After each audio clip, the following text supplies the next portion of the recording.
자, 오늘의 말씀의 제목을 같이 한번 읽도록 하겠습니다. 하나, 둘, 셋. 신앙의 패닉에 빠졌을 때. 출애굽기 14장 1절에서 13절 말씀입니다. 그녀는 어떻게 살아남았을까? 제목 더 헌트. 본 사람. 이 영화 내용이 어떻게 되냐면 부자들이 커다란 저택을 사놓고 사람들 자기들한테 평상시에 인터넷으로 안 좋은 댓글들 남겼던 사람들 납치에다가 이 사냥을 하는 거예요. 근데 사냥을 할 때 그냥 사냥을 하는 게 아니라 그 사람들에게도 총을 줘. 총을 주죠. 그래도 좀 어느 정도 룰이 있어. 그리고 나서 덫과 모든 걸 다 준비해 놓고 그 사람들은 갑자기 납치돼가지고 어느 날 깨보니까 낯선 곳에 있고 총들이 주어지는 거야. 그러니까 당황하고 있다가 막 사방에서 총알이 날라오고 그러니까 이게 순간적으로 이게 패닉에 빠지는 거야. 그래가지고 막 갑자기 막 달려들어서 총 들고 막 달려들다가 죽기도 하고 막 황당해서 막 도망가다가 지뢰 밟아서 죽기도 하고. 근데 이 중에 한 여자가 있어. 주인공 여자가 있었어. 이 여자는 아주 냉철하게 그 상황을 파악하는 거야. 누군가 우리를 사냥하고 있구나. 너무 냉철해. 그래서 총을 딱 들고 하나하나 상황을 판단해가지고 자기를 죽이려는 사람들이 오히려 죽이는 영화예요. 그래서 이 영화를 보면서 살아남는 법, 살아남는 법. 정말 어떤 패닉적인 상황, 패닉에 빠질 수밖에 없는 그런 상황에 놓였을 때 진짜 사람이 침착해야 살아남는 것 같아요. 우리 인생에도 그런 일이 없었으면 좋겠지만 순간적으로 막 황당한 일들이 많이 있을 수가 있잖아. 너무 놀라는 일들이. 갑자기 막 누가 이렇게 사고를 당한다든지 갑자기 회사에서 막 감당할 수 없는 일들이 벌어진다든지 감당할 수 없는 압박을 견딜 때 대개는 이성을 잃어버리고 이 패닉 상태에 빠지게 될 때가 있어. 그런데 우리가 그럴 때일수록 더 냉철하게 상황을 분별하고 분석하고 이 상황에서 어떻게 판단하는 게 가장 합리적일까? 그걸 이제 분석하고 찾아가야 되고 그 세상 사람들은 합리적일까까지 찾지만 신앙인들은 더 나가서 어떻게 하는 게 가장 신앙적인 판단일까? 그걸 찾아가서 하나님 기뻐하는 판단을 해야 돼. 그래서 넘어가서 패닉이란 무엇인가? 요즘에 이제 인터넷에서 기사 같은 데서 패닉이란 단어가 많이 나와. 이 패닉이란 단어가 뭐냐면 공황 상태. 그러니까 이성적인 판단이 멈춰지는 상태. 그래서 그동안은 이성이란 뭐냐면 경험을 통해서 데이터를 쌓아가는 거야. 이렇게 하면은 내가 손해를 보는구나. 이렇게 하면 이익을 보는구나. 그런 데이터가 하나하나 쌓이면 이성이라는 게 되는 거야.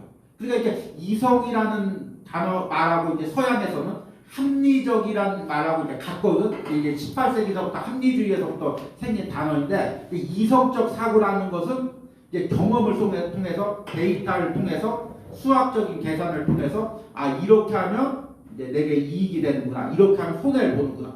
그런 이제 사람마다 이 데이터를 축적해서 행동을 하는 걸 합리적인 판단이라고 하는데 어떤 이제 그 이성적인 상황이 마비되는 상황이 되는 것은 패닉이라고. 그래서 이제 요즘에 부동산 얘기할 때 패닉 바잉이라는 얘기가 나오잖아. 그러니까 그동안은 내가 가진 돈이 이만큼 있고 이 집을 이자를 해서 이 집을 사면 한 달에 얼마큼 이자를 갚고 그러면 이 집을 감당하겠다. 그래서 이성적으로 이제 집을 사는 것을 그냥 이제 사는데 막 갑자기 막 집값이 올라가고 그리고 난 어떻게 살지? 앞으로 10년은 어떻게 살지? 결혼은 어떻게 하지? 막 그게 갑자기 둔해지니까 감당할 수 없는데도 무조건 이제 사고 보는 거지. 그걸 이제 패닉 바잉이라고 하고 또 이제 주식시장 같은 경우는 갑자기 이제 막 주가가 떨어질 때 사람 이성적 판단이 막 없어져서 막 파는 걸 패닉 셀 그렇게 얘기를 하잖아. 근데 우리 인생에서 이 패닉 상태에 빠질 때가 많이 있어. 딱 경제적 용어뿐만 아니라 어느 순간 막 그 당황해서 패닉에 빠질 때가 있는데 신앙에서도 마찬가지야. 신앙생활 열심히 잘하다가 어느 순간 막 감당할 수 없는 일이 벌어지면 막 순식간에 패닉 상태에 빠져.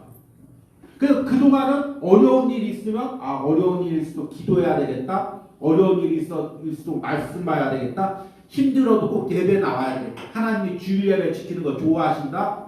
하나님께서 11조 드리는 거 좋아하신다. 그런 어떤 그 신앙의 경험을 통해서 신앙적인 판단을 하는데 뭐 어느 순간 갑자기 감당할 수 없는 압박이 다가오면 회사에서 막 감당할 수 없는 압박이나 갑자기 실직을 당하거나 어려움이 당하면 사람이 그 신앙이 그냥 다 무너지고 막 원망이 나온다. 하나님 나한테 왜 이러십니까? 하나님 나한테만 왜 그러십니까? 그리고 나서 후회가 막 생겨. 내가 그동안 신앙생활한 거 다 소용없었네. 하나님께 기도한 거 다 소용없었네. 그리고 나서 큐티하는 것도 기도하는 것도 예배하는 것도 다 포기하게 돼. 그럼 우르르 무너지고 신앙이 막 우르르 무너져가지고 그동안 쌓아진 신앙이 다 무너지는 거예요. 그래서 그 목사님은 이런 것을 갖다가 신앙적 패닉, 영적인 패닉 그렇게 얘기해요. 여러분들은 이런 경험이 있습니까? 신앙적 패닉이나 영적 패닉에 빠졌던 경험이 있다면 손들어. 목사님은 목회자인데도 목회를 할 때도 가끔 가다가 이런 자주는 아니지만 이런 상태에 빠질 때가 있어. 너무 극심한 고난이 오거나 목회를 하다 너무 어려운 상황에 처할 때 갑자기 이제 기도하는 거 당연히 그런 상황에서 기도하면 마음이 지켜지는데 당연히 기도하면 하나님이 피할 길을 주는데 지금까지 경험해 보면 분명히 그랬는데 막 그 패닉에 빠지면 기도해야 된다는 걸 순간적으로 잊어먹어. 말씀 봐야 된다는 걸 순간적으로 잊어먹어. 그리고 막 그냥 아무런 생각도 안 나고 좌절하고 낙심하고 잠도 못 이루고 그러다 조금 진정되면 기도했어야 되는데 말씀 못 들었어야 되는데 꼭 그 생각이 나는 거예요. 그러니까 여러분들이 감당할 수 없는 어려움이 오면은 이런 패닉 상태 그냥 내 그 신앙의 그 감정을 빼앗기지 말고 그럴 때일수록 여러분들이 차분하게 말씀 보고 기도하면서 마음을 지키는 게 중요해요. 그래서 목사님은 어려운 일이 생길수록 꼭 일기를 써. 일기를 쓰고 상황을 이렇게 분석하고 하나님 시각에서는 어떤 시각일까? 하나님은 왜 이런 어려움을 줬을까? 그리고 그것을 붙들고 기도해. 여러분들이 일기를 쓰면 좀 이런 상태에 빠질 확률이 많이 줄어들어. 여러분들이 꼭 말씀 묵상이나 일기나 기도를 통해서 마음을 잘 지켜야 돼. 그런데 넘어가서 이스라엘 백성들이 오늘 말씀해 보니까 이런 신앙의 패닉 상태에 빠진 그런 말씀입니다. 그 말씀에 앞서서 이제 출애굽기가 두 가지 내용이 있다고 말씀을 드렸어요. 하나는 1장에서 주로 14장까지 애굽에서 출애굽하는 과정. 이 과정에서 하나님은 무엇을 역사하시냐면 10가지 재앙을 통해서 하나님이 이런 하나님입니다. 우리 10가지 재앙의 말씀을 통해서 묵상했습니다. 애굽의 신들, 애굽의 권세들 다 깨뜨리면서 하나님이 애굽의 신들보다 더 크신 분, 애굽의 권세보다 더 크신 분, 우리가 두려워할 분은 하나님, 우리가 섬겨야 될 분은 하나님. 그 하나님을 알게 하는 과정이 출애굽의 과정이죠. 그리고 나서 이제 15장부터 오늘 묵상할 15장부터 이제 이번 주에 이어지는 내용 끝까지 출애굽기 끝까지는 광야에서인데요. 출애굽하고 끝나는 것이 아니라 광야에서 하나님 또 훈련을 시켜요. 그러니까 이거는 이제 우리가 하나님을 알아가는 과정이라면 지금 목사님이 그 이야기하고 있는 것이 주고 2번 질문입니다. 출애굽기는 크게 어떻게 두 부분으로 나눕니까? 그리고 이 두 부분에서 하나님은 이스라엘 백성들에게 어떻게 훈련을 시켰습니까? 첫 번째 과정에서는 하나님이 어떤 분인지를 알게 하시고 하나님께 예배하고 하나님만 의지하겠다면 이제 이 두 번째 광야의 과정에서는 하나님의 백성으로 신앙의 훈련을 시키는 거예요. 믿음의 훈련을 시키는 거죠. 광야에서도 구름 기둥과 불 기둥으로 또 만나와 메추라기를 주시면서 그 어려운 상황 가운데서 하나님을 훈련시키는 거예요.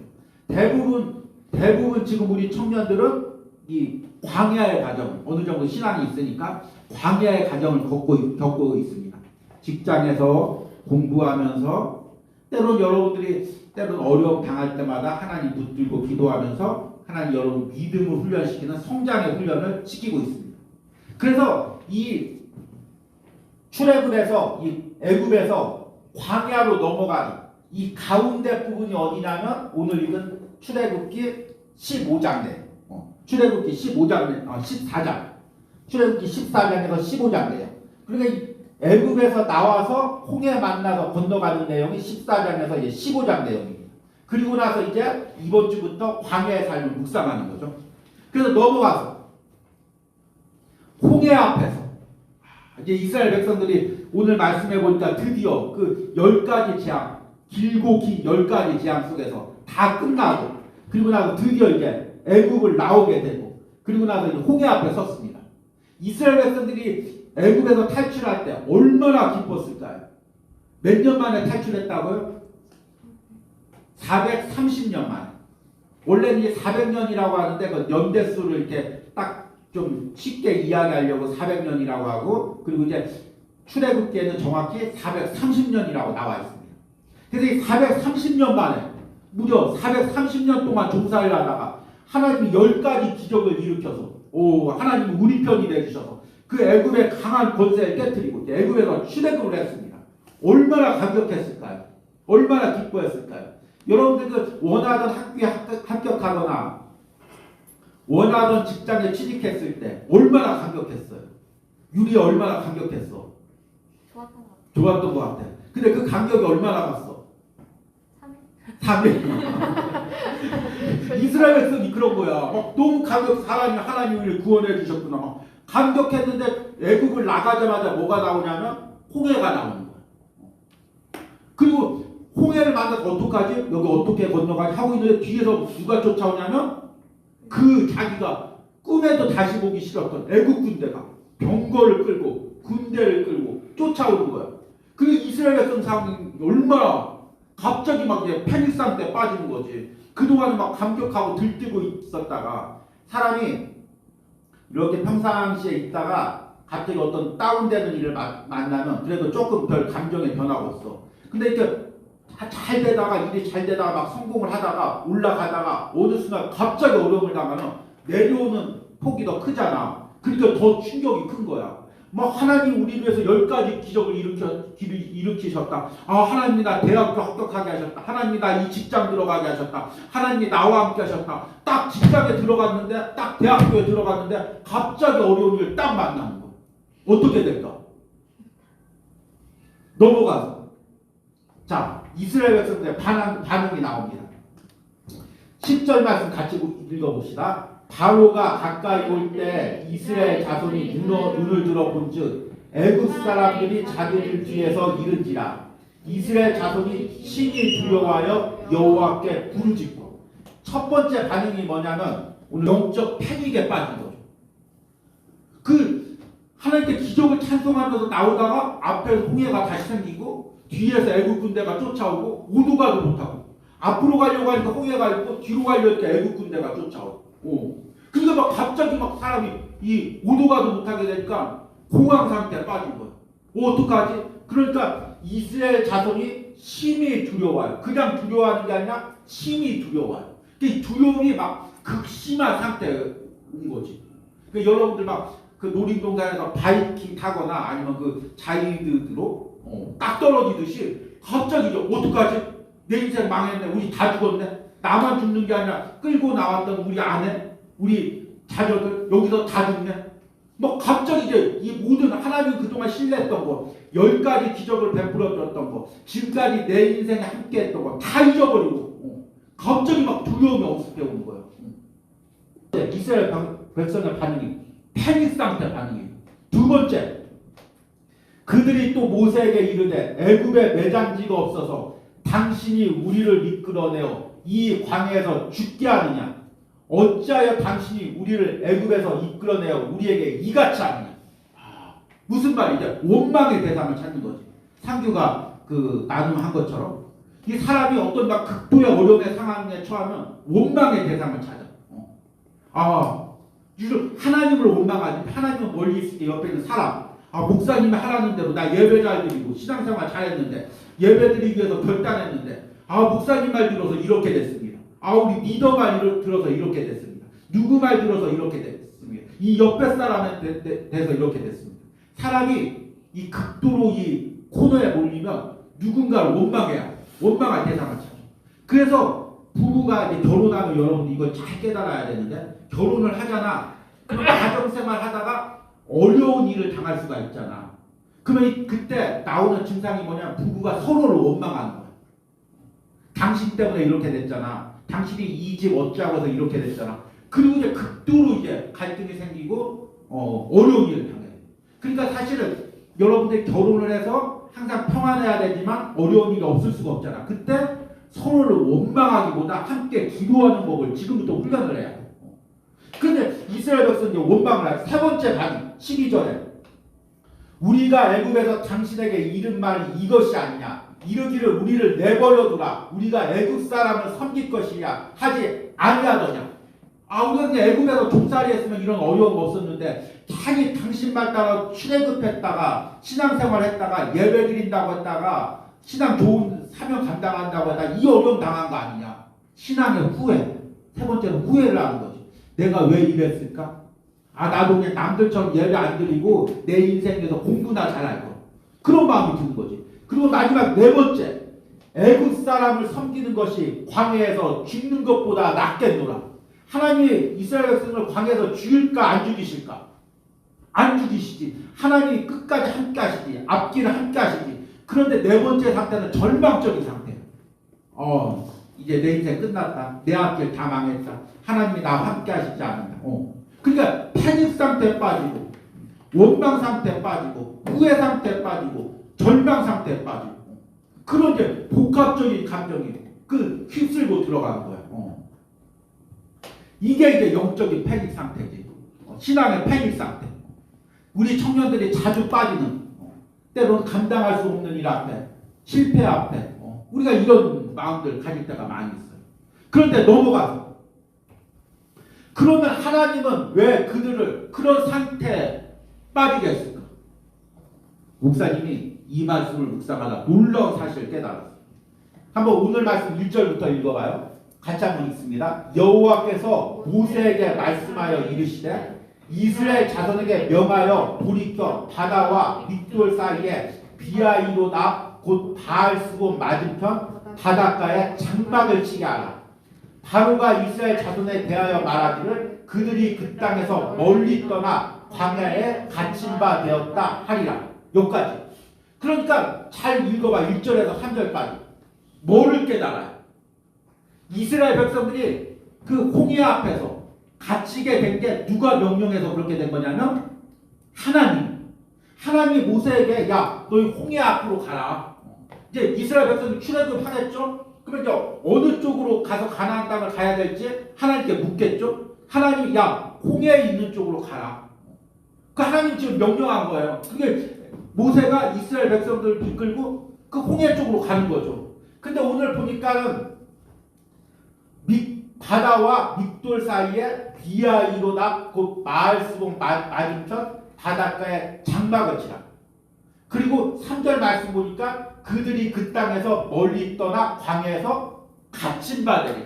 그러니까 이 말씀을 추적해 봤을 때 당시 홍해 지역이 어떤 지역이었냐면 앞에는 홍해가 있고 여러분 그 지중해 같은 데 보면 이 바닷가가 있고 바닷가 바로 위에 조금 해변이 있고 그 위에 바로 이렇게 절벽이 있는 그런 지형들이 많이 있어요. 그리스 어느 지역이더라? 그 태양의 후예에서 나왔던 배경이 되는 장소, 그 난파선이 있는 그런 지역도 이제 그런 비슷한 지역인데 이스라엘 백성들이 그 처했던 홍해 앞이 꼭 그런 지역이었던 것 같아요.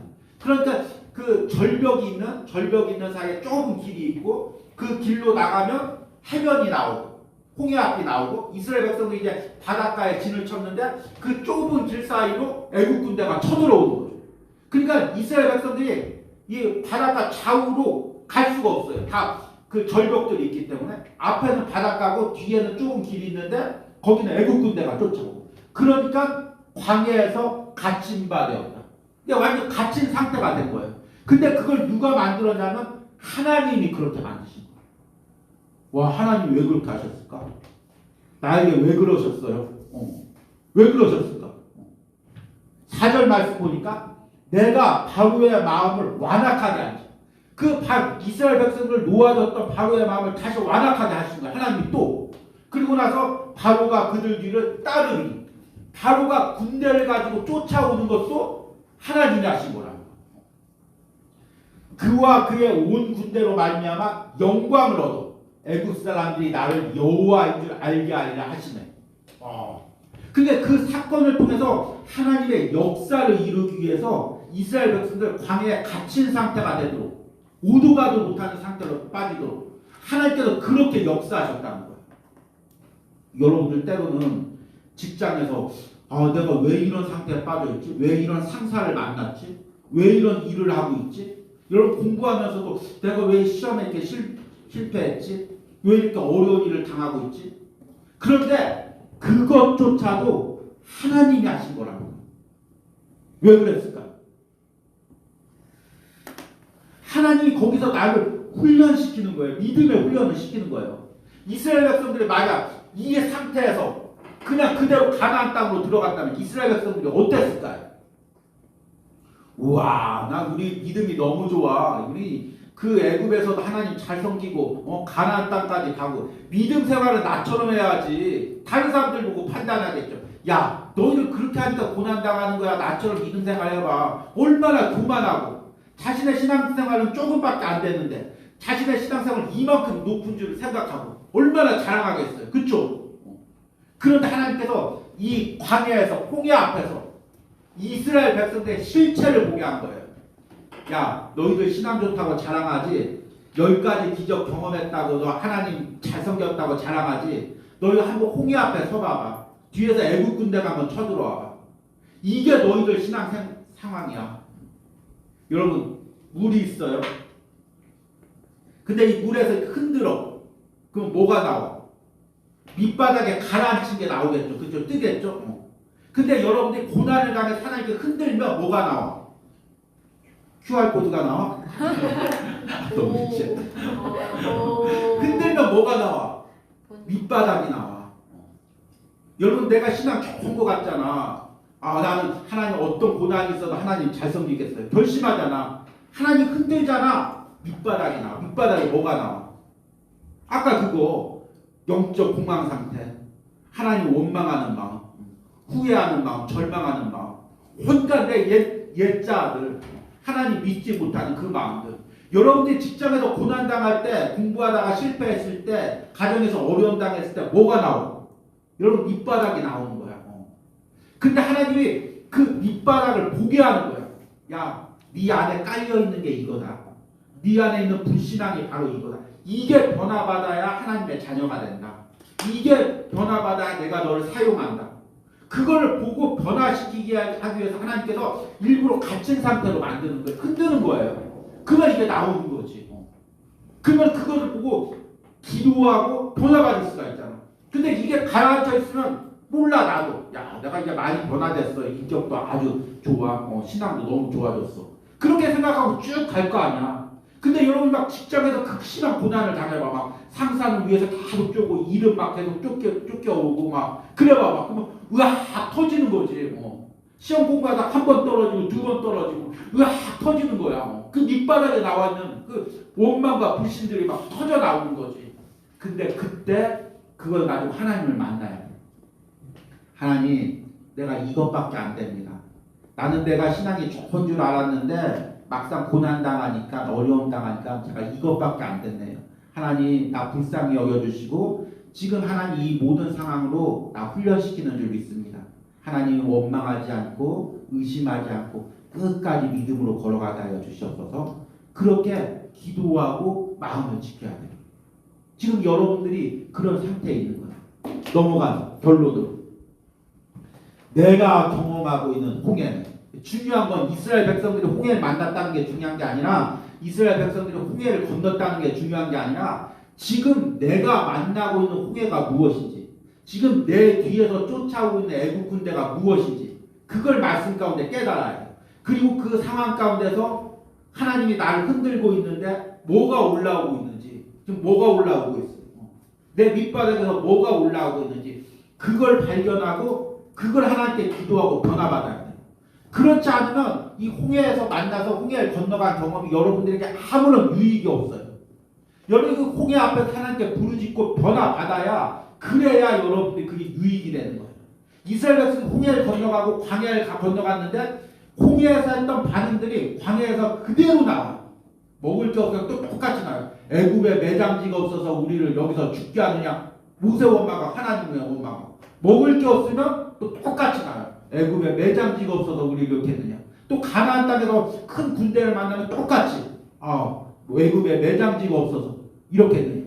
결국 뭐예요? 이스라엘 백성들은 홍해를 건넜지만 홍해에서 변화받지 못한 거예요. 여러분들이 지금 이 고난을 당하고 있는데 중요한 게 뭐냐면 그 고난을 건너는 게 중요한 게 아니라 그 고난에서 여러분이 신앙으로 변화를 받아야 돼요. 안 그러면 똑같은 고난이 왔을 때 지가 똑같이 하나님 원망하고 절망하고 기도하지 못하고 예배드리지 못하고. 근데 이 고난을 여러분이 믿음으로 결단하면 다음번에 고난이 왔을 때 더 믿음으로 결단할 수가 있는 거예요. 지금 내 앞에 있는 홍해는 무엇입니까? 그 홍해 앞에서 나는 어떤 결단을 하고 있습니까? 여러분들이 꼭 믿음의 결단을 하길 바랍니다. 넘어가서 기도문입니다. 내가 경험한 인생의 홍해는 어디였습니까? 아니면 지금 내가 경험하고 있는 인생의 홍해는 어디입니까? 그리고 나는 홍해 앞에서 어떤 신앙의 패닉 상태에 빠져 있었습니까? 지금 또 빠지고 있습니까? 내가 매일같이 경험하고 있는 홍해들을 고백하고 그 홍해가 앞에서 믿음으로 바다를 밟게 해달라는 기도문을 적어보시기 바랍니다. 하나님, 우리가 홍해를 건너고 있습니다. 뒤에는 애국 군대가 쫓아옵니다. 불안합니다. 절망합니다. 그러나 이 홍해도 하나님 허락하신 건 줄 믿습니다. 믿음으로 반응하는 우리 청년들 되게 하여 주시옵소서. 영적 패닉에 빠지지 않고 말씀 묵상하고 기도하면서 이 홍해를 믿음으로 잘 건너갈 수 있도록 우리 청년들을 붙들어 주시옵소서. 이후에 있을 소그룹 모임 가운데 하나님 은혜 주시기 원합니다. 예수님의 이름으로 기도했습니다. 아멘.